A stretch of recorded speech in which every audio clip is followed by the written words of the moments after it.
Coming to you straight from the Rio Grande and beyond.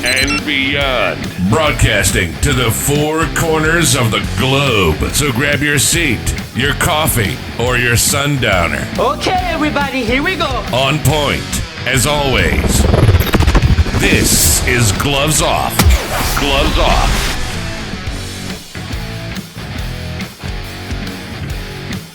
Back at you, Gloves Off. I'm Colby Durham here with a dear friend. I call him Coach because I've known him since then, but he's Grandmaster Pepe and Gonzalez. And we're here and going to talk about martial arts in general. What's happening? What's going on?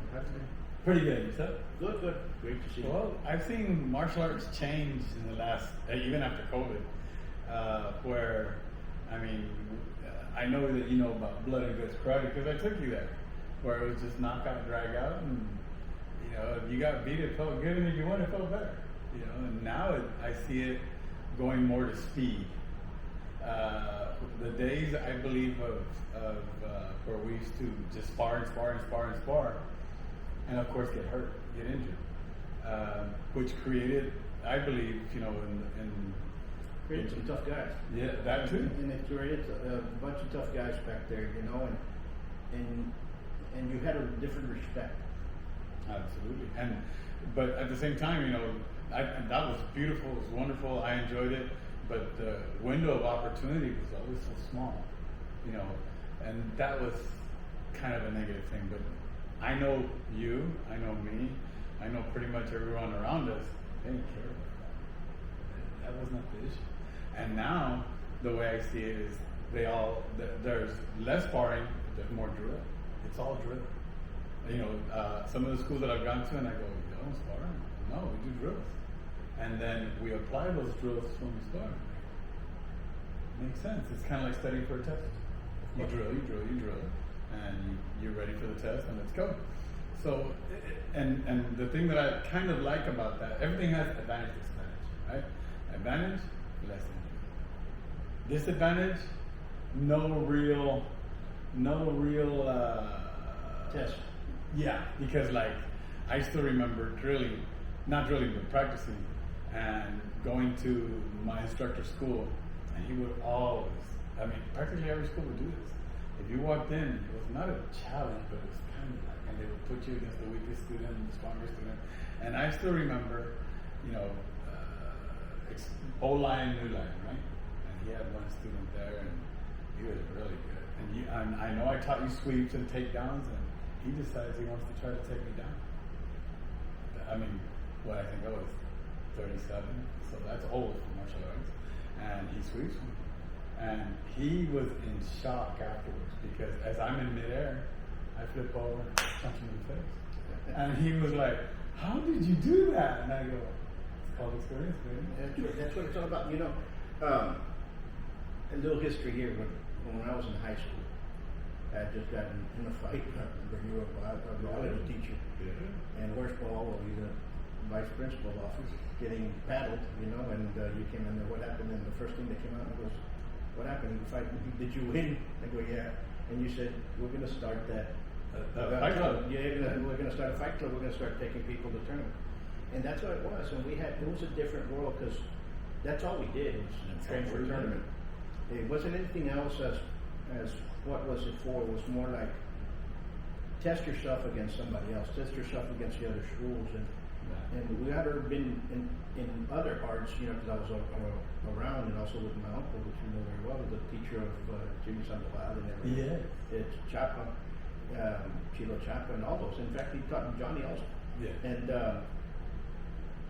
it was a different thing because over there he would say boxing is for the ring and Cipote is for the street. And Cipote was kick butt in the street. You have to understand the kick to the leg. So the sweeps and everything over here was great because it was like, what does they have? Be careful with what the other group has. Be careful with that other one, because it was still a melting of the martial arts in the U.S.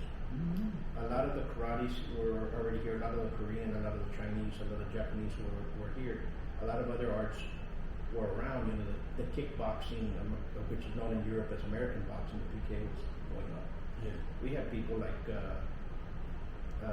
Ray McCullum, which was coming up, Troy Dorsey, which was coming up, Demetrius Alvarez, which were, those were the Texas fighters that were pushing Texas forward in the map. Mm-hmm. And so, but everywhere you went, that you had to, they'll test you.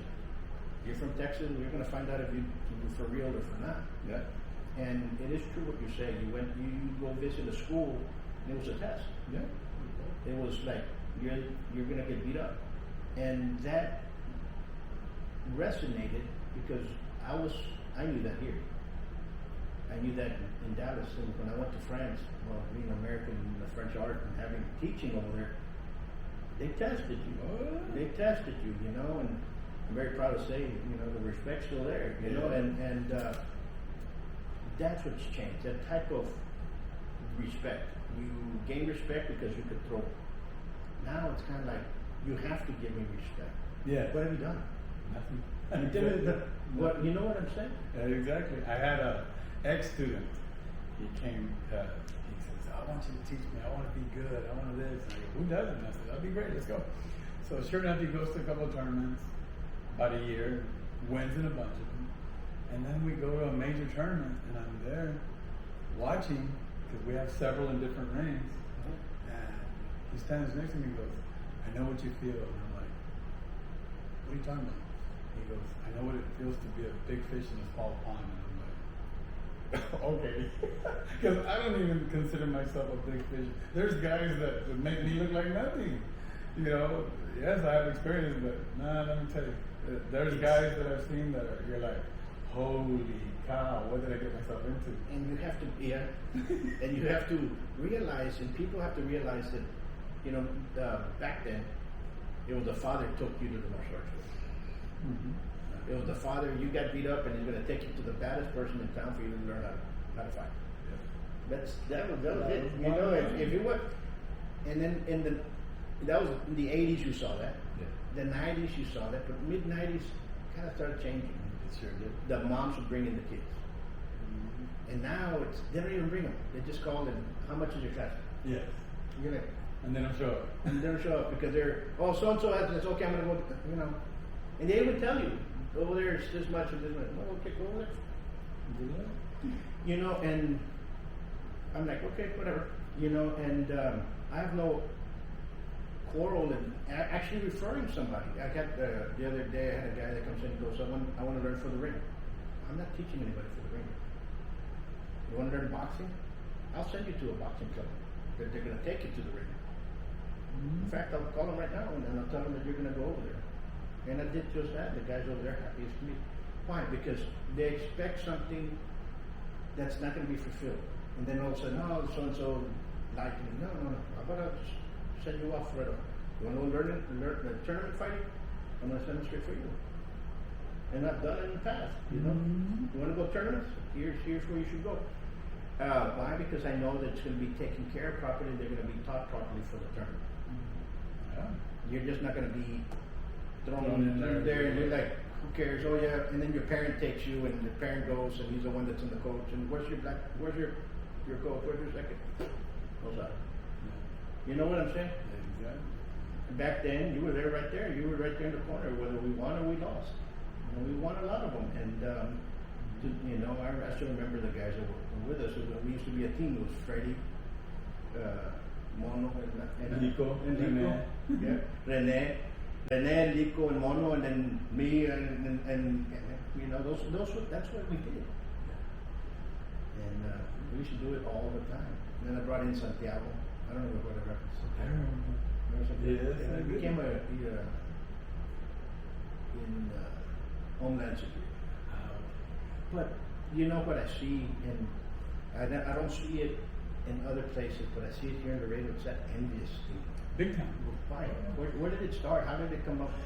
Why is it there? I mean, listen, in France, just not to put it, when I taught there, in the same place that I taught, you had kickboxing, of course, you had boxing, and you had Thai boxing, and you had judo, and you had kung fu, and you had karate, and you had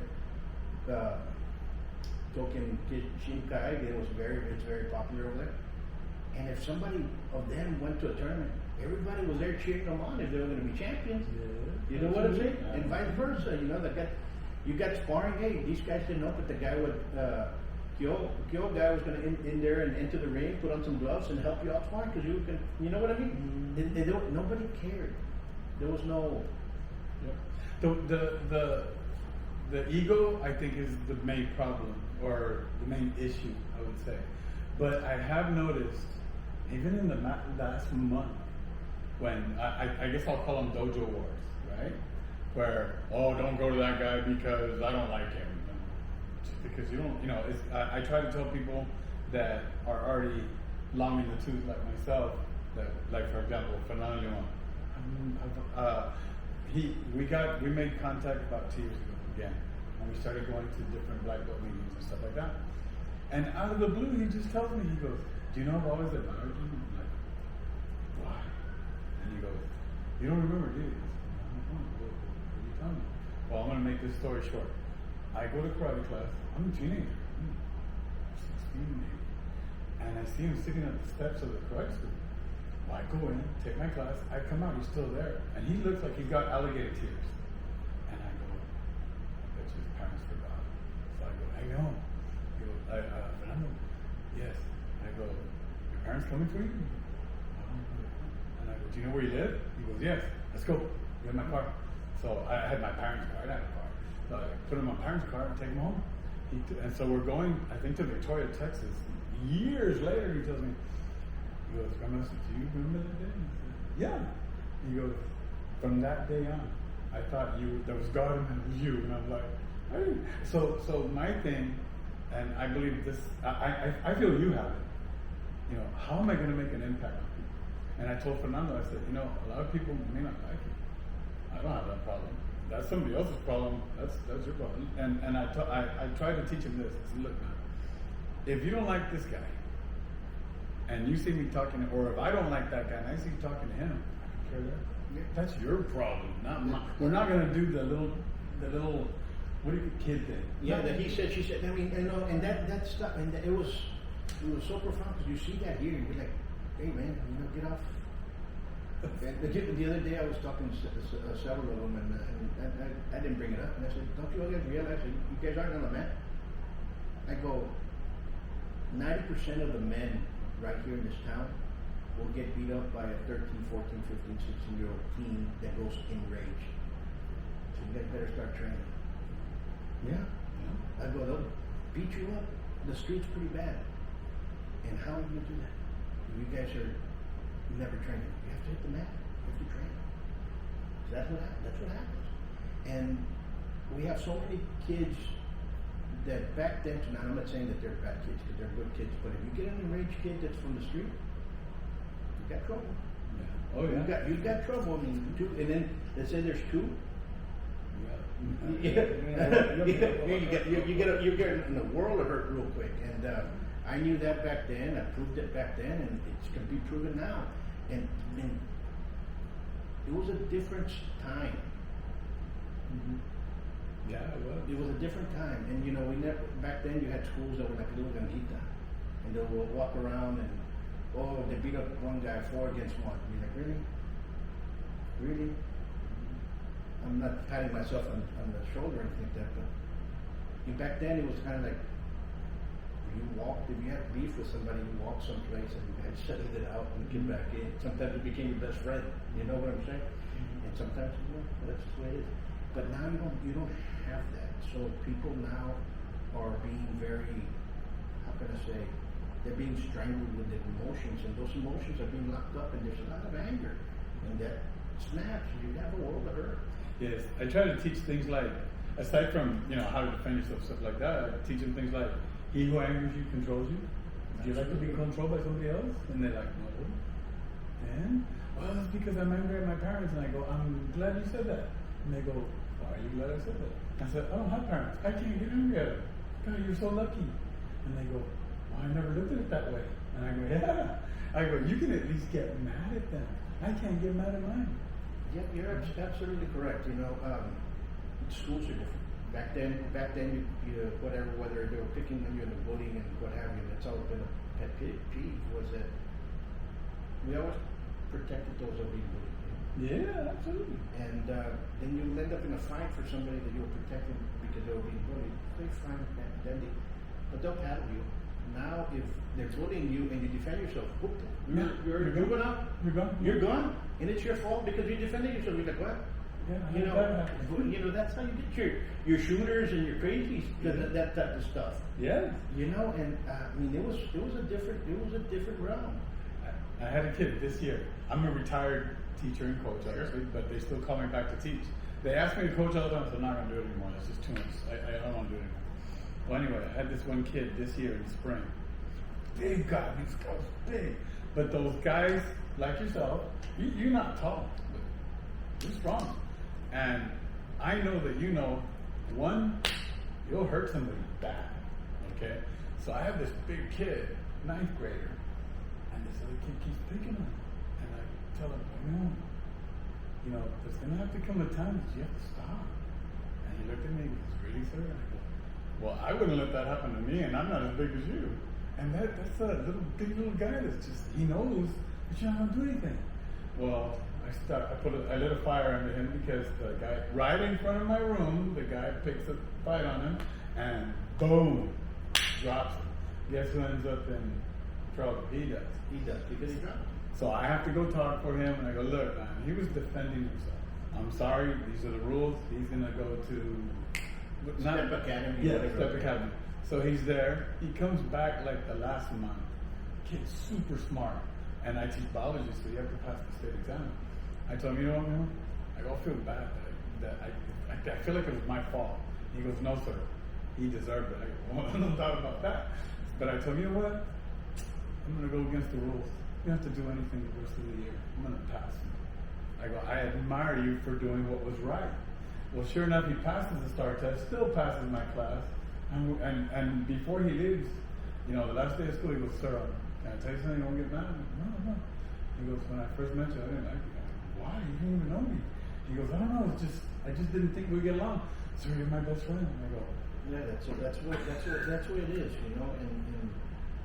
and it's getting worse. Right now the media says if you work out, and if you train and kick punch, you're far right. This is crazy. It's ludicrous. I mean, the mentality. I mean, we've always had conflicts. If you look back in civilization, there's always been conflicts. There's always been thieves. There's always been bandits. There's always been something that people need to learn how to defend themselves. And in every country, that's what's beautiful about the martial arts. Is every country, every ethnic group, built their own different defense system mechanisms for what it is. So, and you shouldn't feel like, oh, this Thai boxing is better than Sabat is better than this. No. So you learn, and the best thing you can do is learn, and learn from what you have. That's what Sifu Kitsi taught me, was you learn from everybody. absolutely. Guess what? You might see that for the first time in the street, and if you hadn't seen it before and learned it. Yeah, I get students all the time that will tell me, sir, I've got my black belt. What's your recommendation for me? I said, just one. Continue training, learn. And I go, I have black belts in 4 different styles. That's not enough. I go, I want to go learn more. I go, that's what you need to do. Go learn Sabat. Go learn Taekwondo. Go learn Kempo. Go learn Hapkido. Just go.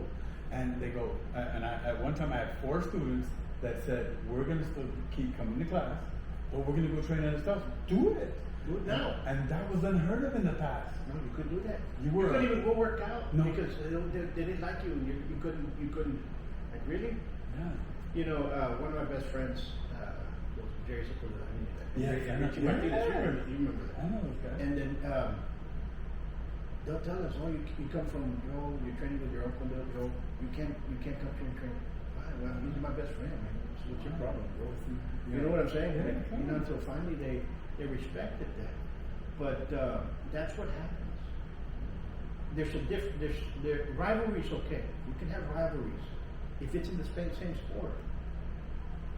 But martial arts, you have boxing, Sabat, karate, Kempo, MMA. MMA. There are 4 different sports, 5 different sports that similarly in there. You can't say one is better than the other because each one is built for something different.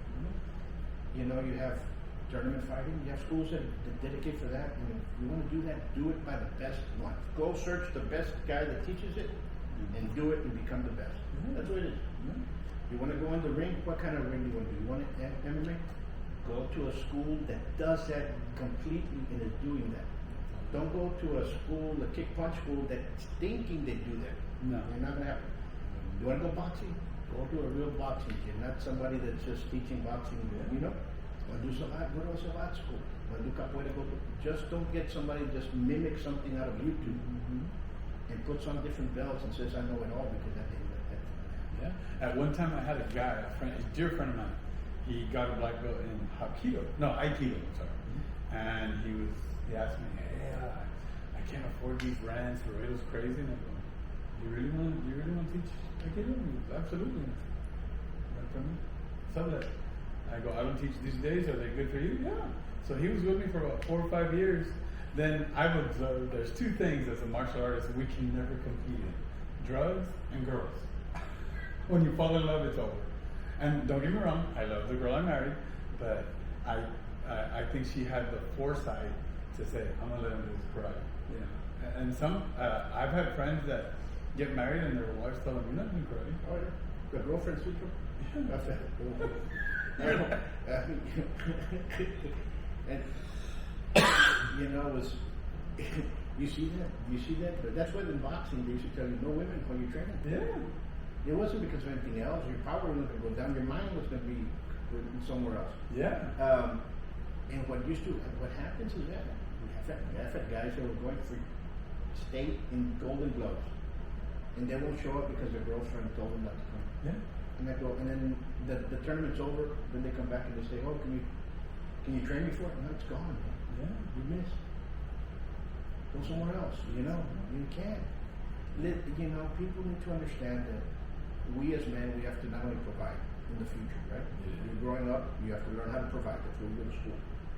Then you're going to either get a profession or vocation or what have you. But you also have to defend that family. And if you do not have the skills to defend that family, it's inevitable that they're going to leave you. Yeah. You know, that's just the way it is. So you better learn how to defend the family, because what happens if something does happen? You know, and how is it that you're going to go inside? You know? People need to understand that, and there's some combative sports that end up becoming professionals, which is great, and they're great people that make great money, you know. But then there's some that are amateur. So I have to distinguish what that is, because a lot of people, what I'm getting at is they want to do martial arts, they want to use that as a vocation. Granted, follow that, but also understand if you're competing, when does it switch? Because you have to make money to continue doing that. Mm-hmm. Yeah. There has to be a balance. Yeah. Always a balance. Always a balance. You know, and I see so many people, you know, that we have seen so many people that you go, my Lord, this guy has some skill. Unbelievable. And they'll never achieve it because they don't have the mind that goes with the skill. They just don't have it. Then they'll lose it because, you know, somebody told them not to do it. And you're like, you know, I tell folks this. You have to do your expectations. Don't be doing the expectations of the guy that's at home drinking beer telling you that you can't punch because you do that and you quit. You know what I'm saying? You do your expectation, not somebody else's. Don't do the expectations of your mother, your father, or what have you. Do your expectations. Some of the things that I've also seen change are people coming out of the woodwork asking for rank. Yeah. Not saying, you know, I believe that if I wanted to do that, I would say, can I come train with you? And then once I might ask, but I've been very blessed I never asked. Because that was our style. That was the way we used to do now. You know, I even got asked one time, when I was a 9th degree black belt, I didn't know this was going on, but there was a group of black belts that said, hey, this guy's a 9th degree, why don't we just, you know, been a 9th degree black belt forever. Why don't we all get together and make a UDAN check on it? Sure. Group account, and we're all high-ranking belts. Why can't we promote 10th degree black belt? I didn't know. But that whole year, they would ask me questions. They would say, hey, you're a 9th degree black belt. Yeah. how would you feel if you died in 9th degree black belt? Ain't too bad. It's okay. You wouldn't be upset if you never got a 10? No. I go, look, I can be a 1st degree black belt, get my butt kicked. I can be a 10th degree black, still get my butt kicked. You don't have to go very far. You know? Or you pick on the wrong guy and he pulls out a 9mm and puts a hole in the black belt. And that's what happens. Yeah. What are you going to do now? You know, and that's what I get at. That's what I get at. We have to, that right there, that ego, we have to stop it. Yeah. There's nothing. Yeah. The only thing a 9th degree black belt means is for the association that you're in. Yeah. In the street means diddly squat. In the street, don't mean. And it's not going to protect you. It ain't going to protect you. It's not going to block punches. And you better understand, you know, I've had that. Yeah. You know, people come in there, I'm an 8th, I'm a 7th, I'm a 9th. You know, I have trouble sparring. Why are you working it? Exactly. You know? Yeah. I got one at Temple. I had solids, I had no bars.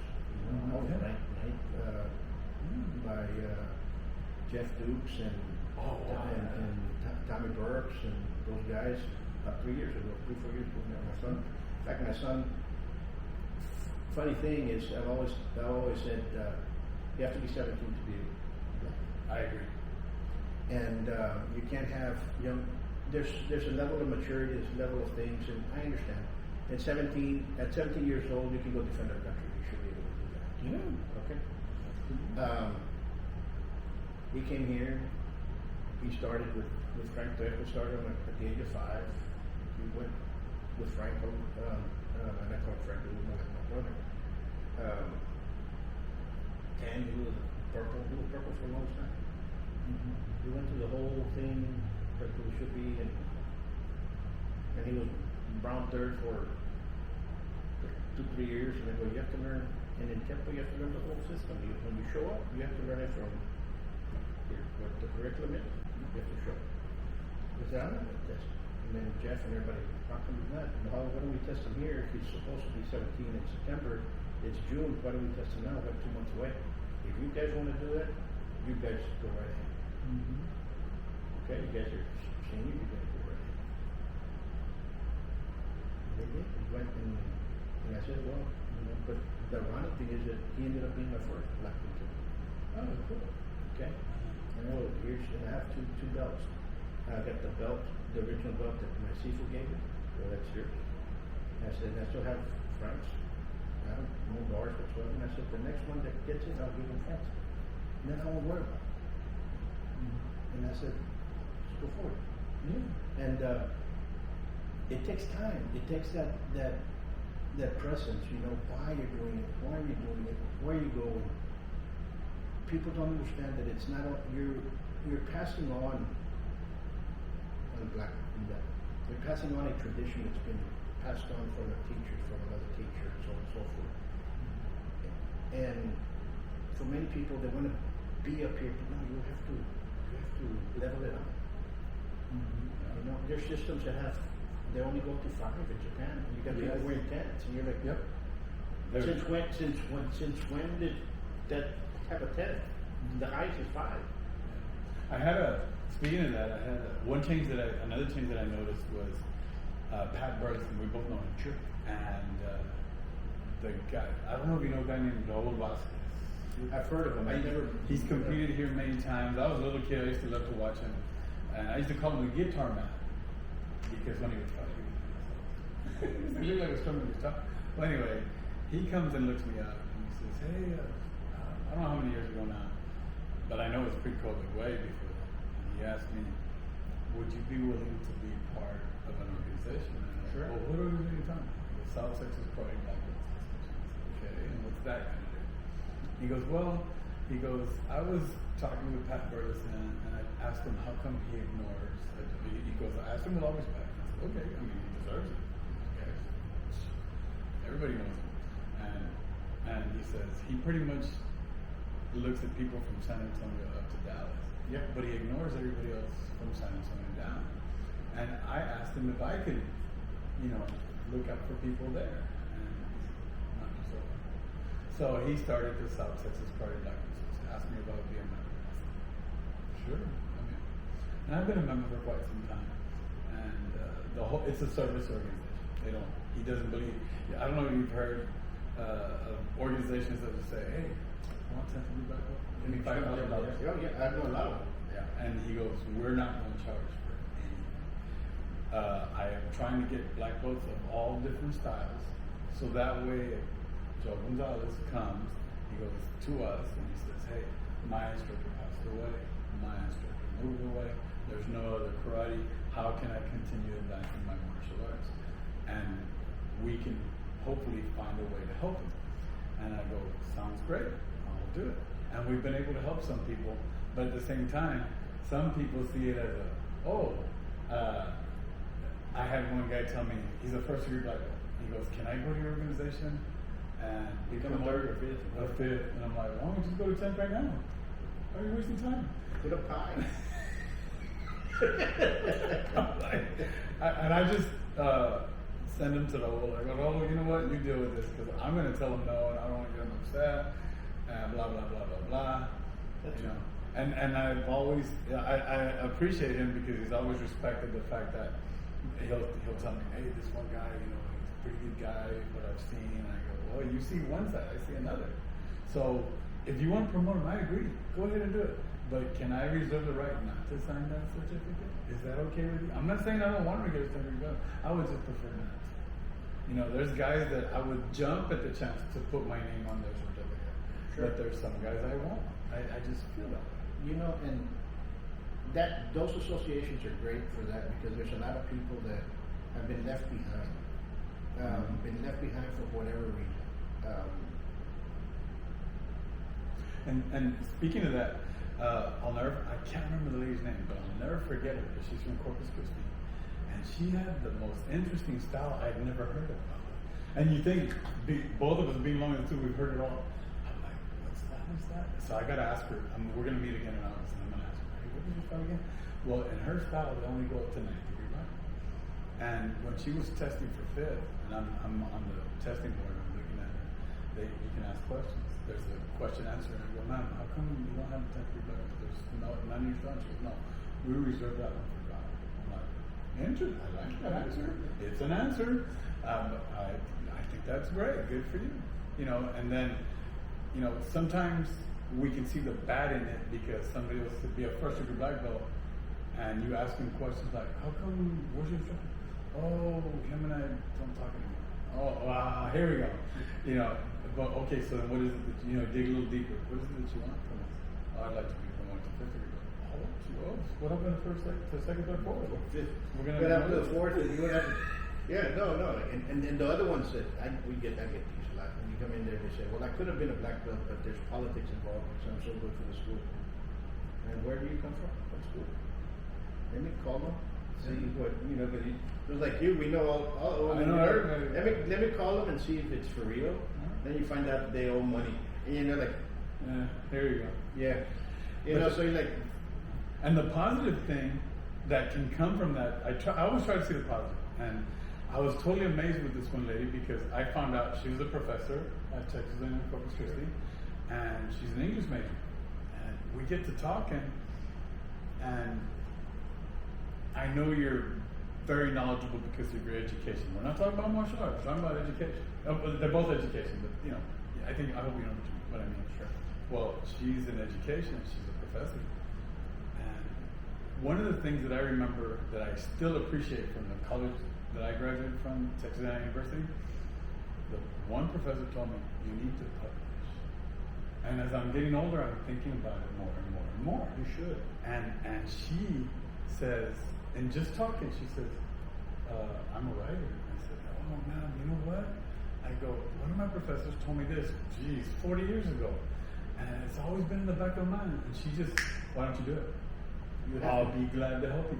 And I'm like, okay.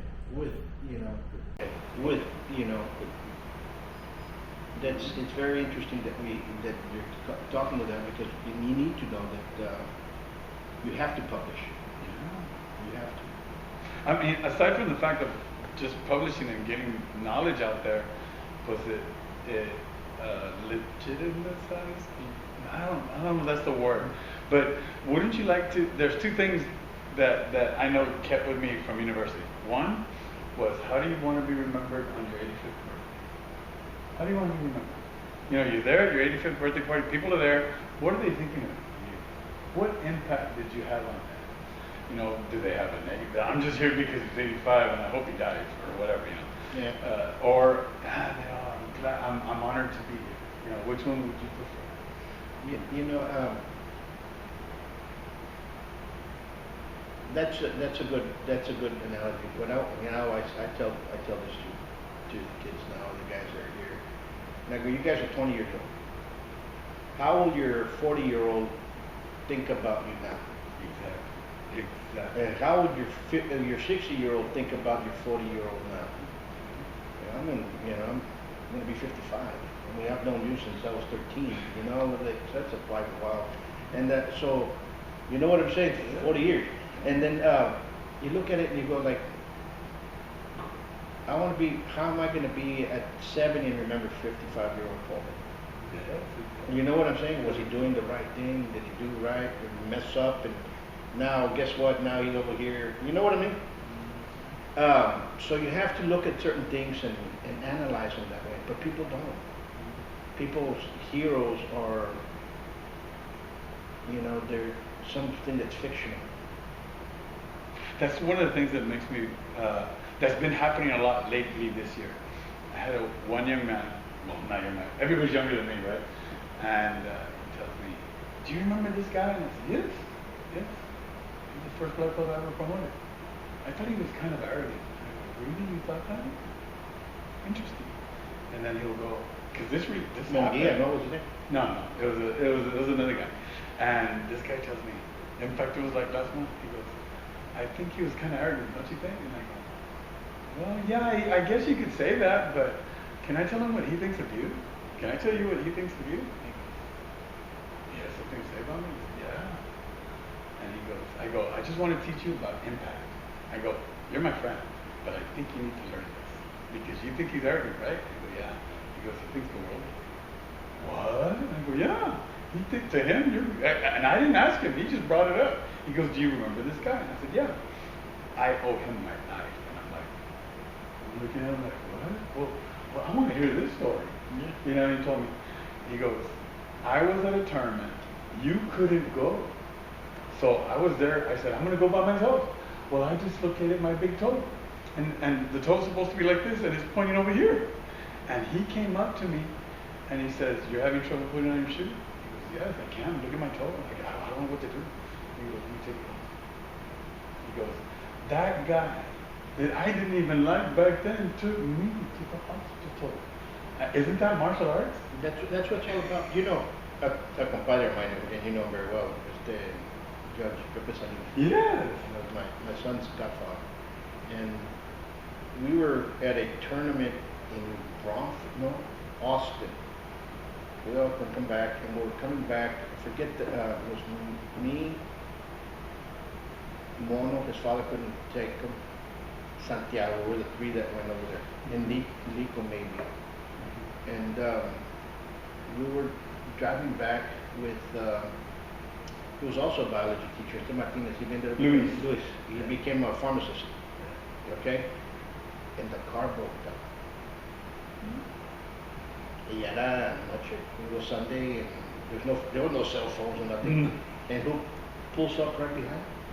Pepe.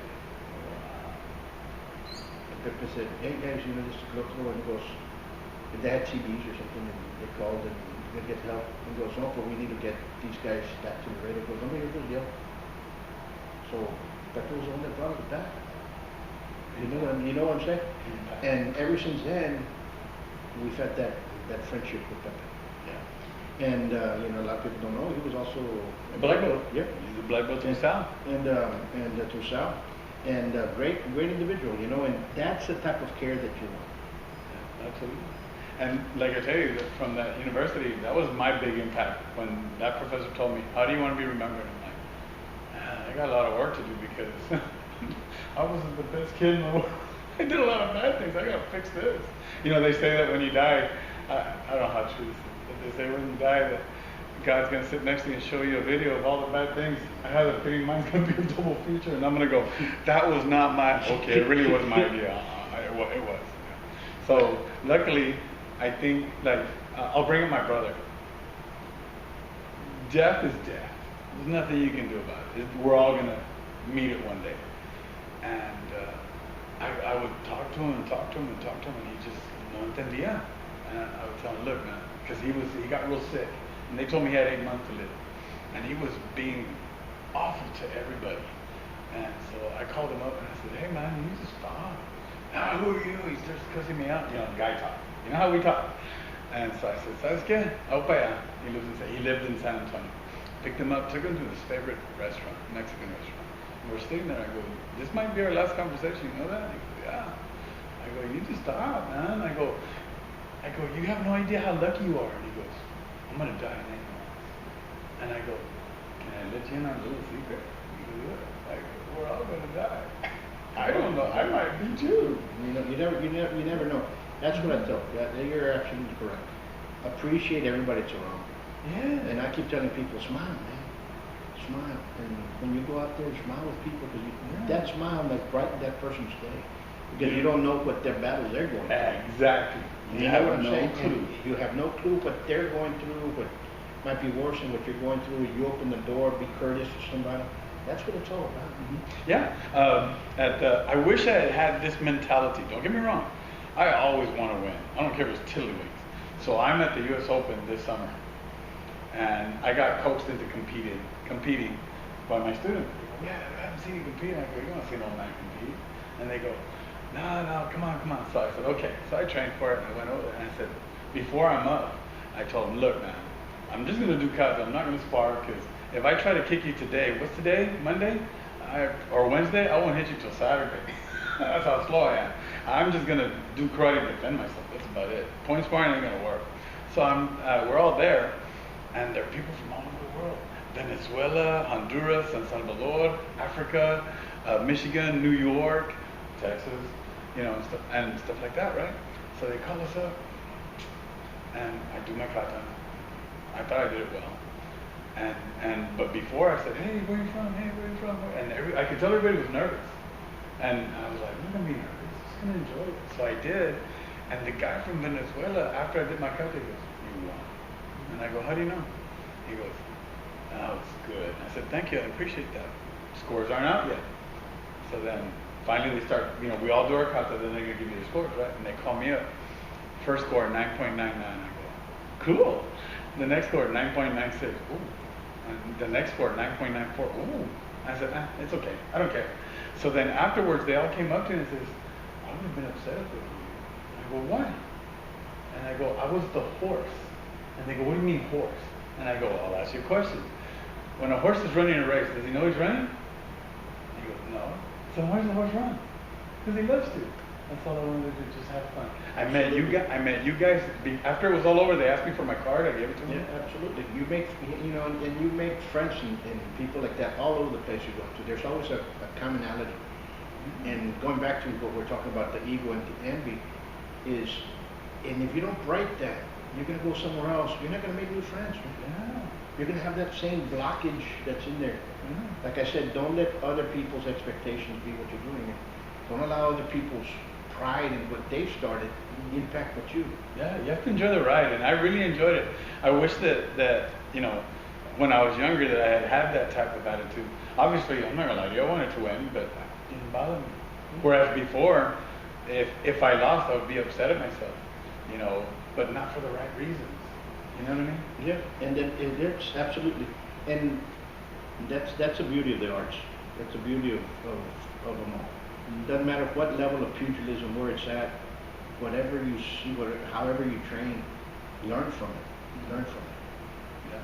Learn from it. Don't take it as oh, he's doing something. If somebody sees something wrong, especially if you're competing, and somebody comes in and that's there and says, hey, you know what? Every time you throw that right, you're dropping your gaff. Pick it back up. He's not telling you, insulting you. He just saw something in you. He's helping you. Pick it up. Yeah. You know, don't get insulted by that. Oh, that guy doesn't know what he's talking about. Because you're going to end up finding out one day. You're going to remember those words, what it's saying. Yeah. Like in boxing, I'll never forget. I feel so sorry for that guy, Miguel Cotto. He had a his manager or trainer or whatever. I mean, he's getting stomped, and he won't throw in the towel. I go, you're hurting this guy. You're hurting, not that guy. You're hurting him. I was watching it on TV. Like, I wanted to tell him stop, and he wouldn't stop it. Finally, and he was getting stomped by Pacquiao, which he outweighed by a good 30 pounds. But Pacquiao was just unbelievable at the time. He should have just stopped it. Well, needless to say, Cotto gets rid of that manager and gets Pacquiao manager and wins the world title. You know, and that's what people don't understand. I was fighting. I fought. One time I was third in the world. I blew my hand at 11 reconstructive at, and I'm a southpaw. And and then I was in the ring.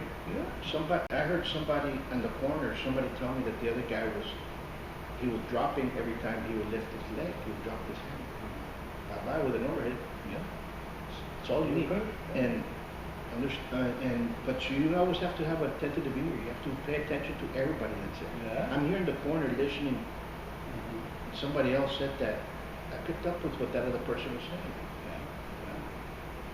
You know, and they might have not been directing it to me, but they were saying it, and I picked it up and I caught it, and then I recognized what he was doing that day. Absolutely. And folks, you know, when you go into martial arts, we all want to be. And we all think we're training, and we all think we're at the best. Okay? Every school's the best. Okay? And I'm going to tell you why. Because they're having the challenge of teaching you that don't know anything to become your best that you can do. And that is a challenge. There's people out there that go in there that have problems, and certain instructors care. And certain instructors are going to work around those problems to eliminate them for you to focus yourself and build yourself. In other places, they're going to add to the problems. So it just depends on where you're at. Yeah. And does it fit for you? Exactly. Like, isn't there that, I can't remember the name, maybe you do, that martial arts that they teach them how to take pain? There's a couple. There was a guy with Chief Kong. There were a guy, you know, in China, and they're hitting each other with logs and the testicles, and that martial art there is not for me. Not gonna do that. You know, you guys can do that. Yeah. All you want. I'll inflict the pain. You let me know if it hurts. So the spectrum of the martial arts is. Yeah, I saw a girl. To get her black belt, she had to get punched in the throat and in the neck and in the back.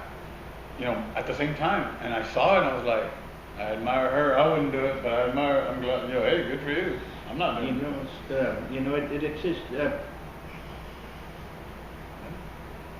And she took it. Of course, she fainted, but she got back up and she was. I did it. I said, You know, and for you guys out there that look and say, "Oh, taking tests and not taking tests, and how come he's taking tests and my school doesn't give tests? We don't do this." The whole spectrum lies. There's a reason why. There's a curriculum, there's a pedagogy of what you learn. Yeah. If I tell this to people, if you start here with you or anywhere else, stay there till you get your fundamentals out of the way. Absolutely. Don't go 6 months and I'm going to go to another school, and then 3 months later I'm going to jump to this other school, and then 4 months later I'm going to go to over here, because you're going to have conflict stories on your fundamentals. Each one of them they might have come from the same area, but they're not the same thing. Each one has a different pedagogy. Boxing and Savate come from Europe, and they're two different games. Kickboxing and Savate, they might kick and punch and be in the ring, but they're totally two different games. So you have to understand where it's from, and once you get to that, I would say, couple of years that you've been doing it underneath, then you can cross-train and get out. That's right. Okay, and then start cross-training and learning, and that's what happened. Here's something that was told to me, and the one that told me with this, and I was talking with, it was Raymond. He says, you know, he did kempo with Keith way back when, with my seafood way back when in the 70s, and then we went with Demetrius around. And then with Dorsey, and then with Pat Burns, and he's been all over this. And Demetrius is Demetrius. And a lot of arts that were between I would say 60 to 80 their individuality was here. But because they started going to tournaments and they were looking at it and they would see a technique that worked, it was absorbed into what it was done here. So in the United States, there's a type of martial art that you might have a Japanese name, you might have a Chinese name, you might have a Korean name, but it's intertwined into what the America is. You know, that's American karate. Yeah. And that karate that's here, it's very competitive. Very competitive. They see that technique. Now I'm seeing techniques that you saw in capoeira. Now they're flipping around, kicking somebody in the head that weren't around in the 80s when we were doing it. Now they're doing it. Because they grabbed it, and now you're saying, okay. Because they're building off of some technique that was good and they'll absorb it. And that's how fighting systems are. But in the past, unlike now, because now that's more competitive. In the past, when you had that warrior's mindset, that different attitude mindset, that would send you forward. But you also have to be able to negotiate. You also have to be able to be cultured. You also have to be able to understand how and what not. Because if they send a hothead to go negotiate with the other general over there, all of a sudden you're in a war that's going to cost that country lives and that country millions of dollars or land or what have you in the past, you know, lives. So all that stuff had to be taken into generality because, you know, the negotiation and hey, sometimes the best fights are one that you're not in. Yeah. And you have to understand when you're outnumbered, when you're not in your own game, when you might be in the wrong bar, you might be, I'm sorry, because a lot of us, and all of a sudden, how are you going to get out of there? You're going to kick punch your way out? You have to learn how to talk your way. And that negotiation comes from what? From learning at the schools, from seeing others. And if you're just jumping around, you're not going to pick it up. At all. You're not going to have a foundation. That's it. And when time comes, you're going to crack. I mean, and the foundation is everything. And a lot of people think that when you get your black belt, that's it. No, you're just starting. I always tell any black belt that I'm promoting, I go, you're just beginning, buddy. This is going to be your hardest year because people are going to look at you and they're going to say, is he respectful? Is he somebody I should respect or I can respect? You know that in the diplomas for silver glove, both the French and both, let's translate into English, right? You're in your year when you get silver, you're in a probation status. How are you in the community? How are you behaving? Are you all of a sudden now a felon? Are you all of a sudden doing this? Are you know what I'm saying? And if it goes that way, they can revoke it. People say, oh, they can revoke it. And that language hasn't changed in the 1800s. We know, and you can agree with me in this, martial arts, a lot of people do it. The good guys do it and the bad guys do it. There's a lot of bad guys that do martial arts and they're very, very good at it. And they're used as enforcers and they're used as everything else in the street, and that exists. So when people say, oh, they're out there. Why? Because they were not taught correctly. Or something in their teaching, something changed them and went the wrong road, right? Or they went in there for that reason. And so you have to be very careful, and I say this to parents and people in general, because you do not know, study the school where you go to. Ask. It's very important. All of a sudden you put a good kid inside a school, then all they has is little gangbangers in there, that's what they're learning for. Now you got a problem. Yep. Now you have a kid that knows how to fight within the gangs. Yep. And that hasn't changed. I still remember in the 70s early 70s, taking karate and having this, you know, we'd spar practically every night. Sure. And I still remember this one kid, are you ready to get your whooping? And I'd be like, because he was better than me, I know that about it. And I said, yeah, let's go. And of course, being old school, your dad's going to take you to the guy, and my dad told me, I would tell my dad, get in front of him. Dad, I'm going to get killed. And then actually, we're going to get killed, so get in front of him. And then finally, the day, I don't know what made me not think of it, and it took me over a year. Finally, I beat him. And I went home so excited, and I told my dad, and he goes, told you. And I go, but you never said anything. He goes, yeah, but I knew you were going to do that. I knew it was going to happen. The day was going to come. And the sad thing is, here's the thing that a lot of people don't understand about karate is okay, I beat him. Well, why don't you lift it up? Let's go.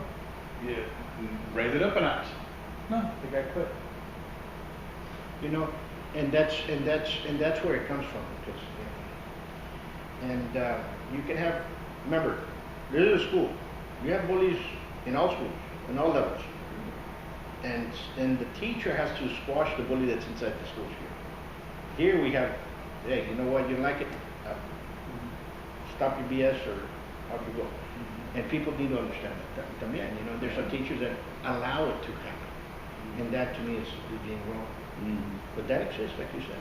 Yeah. And things are changed. So, number one, if you're going to train, doesn't matter where you train at, do your best that you're going to be able to do. And every time you go in there, try to better yourself, not somebody else. And remember, forget the expectations of everybody else. Do your own expectations. And if this is a level you can only achieve, that's success. Then make it the best that you can be. That's it. You know, I got guys that can't kick higher than waist. Physically, they can't, and they will never.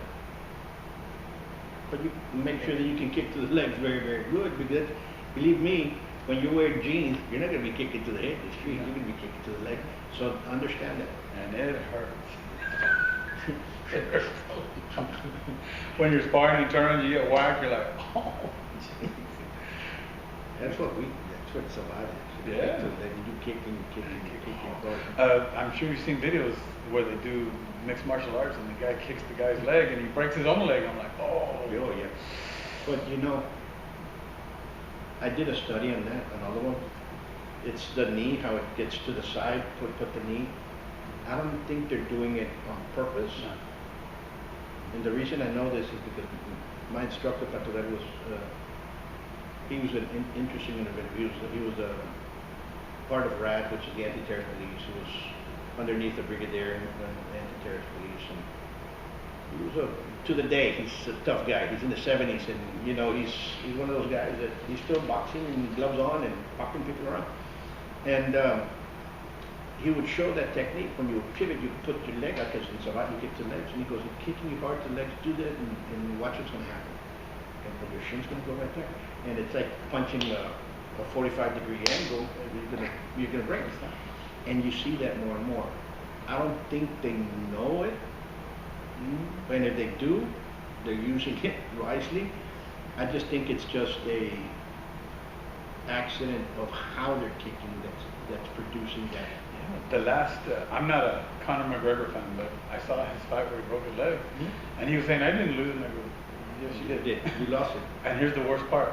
It was your fault. Yep. You shouldn't. The kick was coming. I go, oh, he broke it.